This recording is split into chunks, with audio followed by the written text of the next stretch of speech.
मंत्री ने लिया, सरकार ने लिया, लेकिन सेना भी कह रही है दोनों देशों के बीच फैसला हुआ। इसमें किसी तीसरे पक्ष का प्रधानमंत्री का ट्वीट पहले नहीं आता, सीज फायर के लिए ट्रंप का ट्वीट पहले आता है। मैं समझता हूं कि जिससे आप बात कर रहे थे उसकी विकृत मानसिकता से और उनकी बदतमीजी भरी भाषा से कहा कि सीज फायर पर ट्वीट पीएम करते। सेना है, किसका क्या प्रोटोकॉल है, जिस व्यक्ति को इतनी समझ नहीं है, समझ चुके होंगे कि इस व्यक्ति की देश के प्रति और प्रधानमंत्री के प्रति क्या भावना कि यदि राहुल गांधी प्रधानमंत्री होते तो पीओको जो है भारत का हिस्सा बन जाता। हमारे यहाँ कहा जाता है कि बाप न मारी मेढ़ की, बेटा तीरंदाज। इंडिया उनके साथ भी ट्रेड डेफिसिट में, उसके बावजूद यूएई पाकिस्तान को 5 साल का जो वीजा होता है वो मिनिमम एलिजिबिलिटी मैं बताता हूं कि यदि 10 साल की सरकार इतनी अच्छी इनकी मनमोहन सिंह की चली होती तो 14 में हारते क्यों, और फिर लगातार 3 बार चुनाव हार गया, और इतनी कभी हम पे होती तो हम लगातार 3 बार सरकार बनाते कैसे। तो निखिल जी केवल इसी से आप विश्लेषण कर। जय श्री राम दोस्तों, कैसे आप? आई होप सारे स्वस्थ होंगे और मस्त होंगे। तो आज की डिबेट जबरदस्त होने जा रही है। आज हम बात करने जा रहे हैं उस शख्स की जिसने कभी फिल्म टिकट ब्लैक करके अपने करियर की शुरुआत की, फिर अन्ना आंदोलन में केजरीवाल के साथ कंधे से कंधा मिलाया और आम आदमी पार्टी की नींव रखने में अहम भूमिका निभाई। जी हाँ, आप समझ ही गए होंगे, हम बात कर रहे हैं संजय सिंह की। आज ऑपरेशन सिंदूर पर बहस में शामिल होकर संजय सिंह ने सरकार और प्रधानमंत्री नरेंद्र मोदी को लेकर करीब 10 से 11 मिनट तक जबरदस्त तरीके से अपने मन की भड़ास निकाली और फिर मौके से ऐसे खिसक लिए जैसे दूध में से मक्खी। उससे पहले से अंदाजा था कि अगर डिबेट में रुका तो रगड़ाई तय है। जैसे ही मानव गुप्ता ने बीजेपी के प्रवक्ता के शर्मा से संजय सिंह के सवालों को लेकर पूछना शुरू किया तो शर्मा जी ने संजय सिंह की ऐसी वॉशिंग कर दी कि अगर संजय सिंह डिबेट से भागे ना होते तो शायद शर्म से चुल्लू भर पानी में डूबने लगते। अब आते हैं असली क्लाइमैक्स पर। शर्मा जी ने न सिर्फ संजय सिंह के तर्कों की चटनी बनाई बल्कि कांग्रेस की तरफ से आई निगहत अब्बास की दलीलों को भी ऐसे मसल दिया जैसे वॉशिंग मशीन में बिना डिटर्जेंट के कपड़े रगड़ दिए जाएं। ना शक्ल बची ना तर्क बचे, बस एक शोर था और एक इंसान था जो सब पर भारी पड़ा। तो आइए बिना किसी देरी के शुरू करते हैं आज की धमाकेदार, चटपटी और हंगामेदार डिबेट, जहां शब्दों की तलवारें चलेंगी और मुद्दों की धज्जियां उड़ेंगी। तो चलो शुरू करते हैं। चालू करो बे। के शर्मा, आपकी बारी, बोलिए। मानक जी, मैं एक लाइन ही कह के मैं विषय पर आता हूं कि शिवसेना में संजय राउत और आम आदमी पार्टी के संजय सिंह की बदतमीजी और संजय सिंह की इस स्तर की भाषा शैली ने ही केजरीवाल को दिल्ली से उखाड़ फेंका है। इतनी घृणा पैदा किया इस व्यक्ति ने ऐसी भाषा और शब्दों का प्रयोग करके कि केजरीवाल को दिल्ली वालों ने उखाड़ के फेंक दिया। अब देश से वो समाप्त होने जा रहे। मुझे आश्चर्य इस व्यक्ति की सोच पर। मैं इस बात से चालू करता हूं, उत्तर प्रदेश संजय सिंह की बपौती नहीं है। वहां से ये पार्षद का भी शायद चुनाव जीते या नहीं जीते मुझे नहीं पता। देश के प्रधानमंत्री उत्तर प्रदेश से 3 बार सांसद चुने गए। वहां के भाषा बोलना, ये प्रधानमंत्री वहां के नेतृत्व करते हैं, लेकिन ये व्यक्ति जिस तरह की भाषा बोल रहा है इससे समझ आ रही है कि इस व्यक्ति को देश के प्रधानमंत्री और विशेषकर मोदी जी से कितनी नफरत है। और इसकी जो है मानसिक स्तर का सोच का स्तर है वो क्या है। मुझे एक बात रखता हूं मात्र इनकी।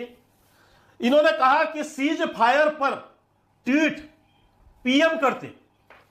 इनको भारत की जो सेना है, किसका क्या प्रोटोकॉल है, जिस व्यक्ति को इतनी समझ नहीं है उसको आप 18 मिनट तक इंटरव्यू करवा रहे हैं। 18 मिनट नहीं दिया, शुरू में मैंने काफी देर तक सीडीएस के बयान के बारे में बताया था। मैंने उनको 10-11 मिनट दिया। अभी एक मिनट सर, कर्नल साहब यहां पर रिटायर्ड कर्नल बैठे हैं, यहां हैं, वो आपको बता देंगे कि डीजीएमओ की क्या प्रोटोकॉल होता है, कौन सीज फायर या किसकी घोषणा कौन करता है, ये प्रधानमंत्री करते हैं या कौन करता है, आपको बता देंगे यहां पर। लेकिन आप सोचिए इस तरह कि किस तरह से किसी भी तरह से अनर्गल भाषा बोलकर, झूठ सच बोलकर किस तरह से भारत को, भारत की सेना को या प्रधानमंत्री को नीचा दिखाया जाए। यही एक मानसिकता रह गई, क्योंकि विपक्ष इस समय हताश और निराश हो चुका है। उसकी समझ से परे हो चुका है कि आखिर हम इस इतने बड़े ऑपरेशन सिंदूर की सफलता जो सेना के पराक्रम से, सेना के शौर्य से मिली और राजनीतिक इच्छा शक्ति के कारण मिली, और इसे मुझे कहने में कोई दो मत नहीं है, मुझे अतिशयोक्ति नहीं है कि मोदी है तो मुमकिन है कि हम घर में घुस के भी आतंकियों को समाप्त करेंगे। यह करने का साहस यदि कोई दिखा सकता है। ठीक है शर्मा, क्या सीडीएस अनिल चौहान ने कांग्रेस के सवालों का जवाब दे दिया क्या? आज उनके इंटरव्यू का क्लिप मैंने सुनवाया अभी।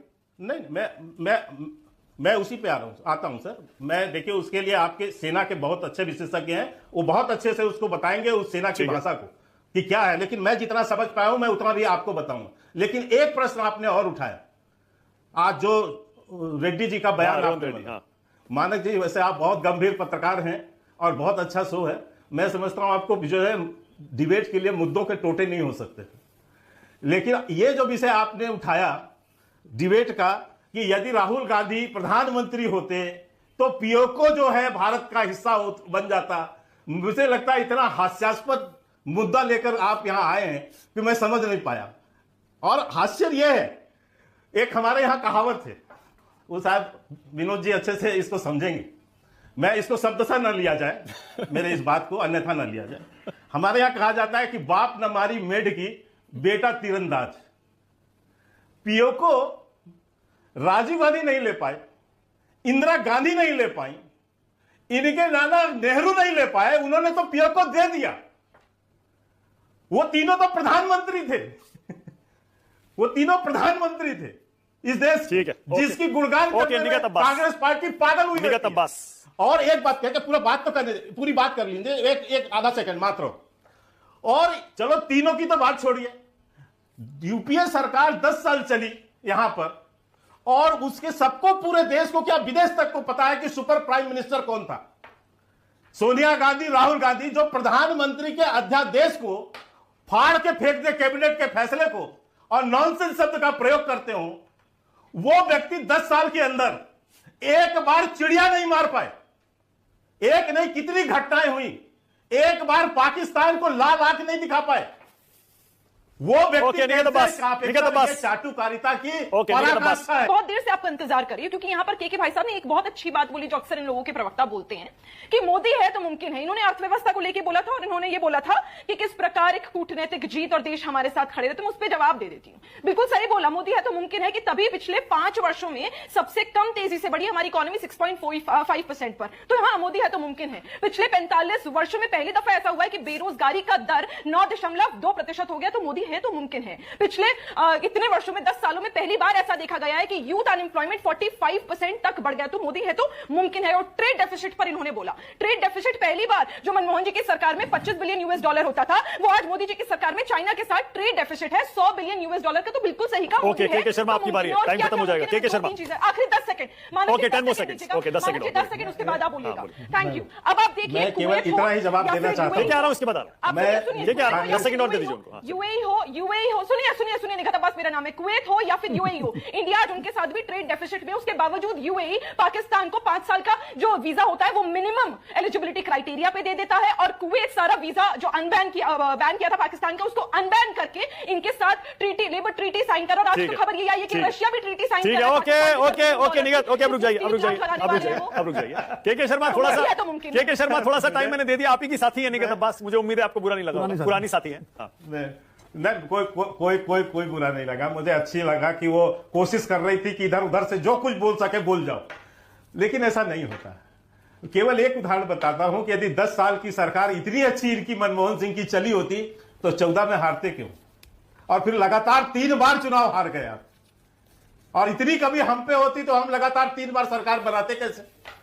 तो निखत जी, केवल इसी से आप विश्लेषण कर लीजिए, बाकी ये तो क्या हालात थे 10 साल में यूपीए सरकार के, अभी बता रहे हैं। 2007 में जिस राफेल को खरीदने की कोशिश थी, वो केवल और केवल भ्रष्टाचार के कारण आप फैसला नहीं कर पाए, और देश की सेना को उस बुरे हालत में आपने पहुंचा दिया था।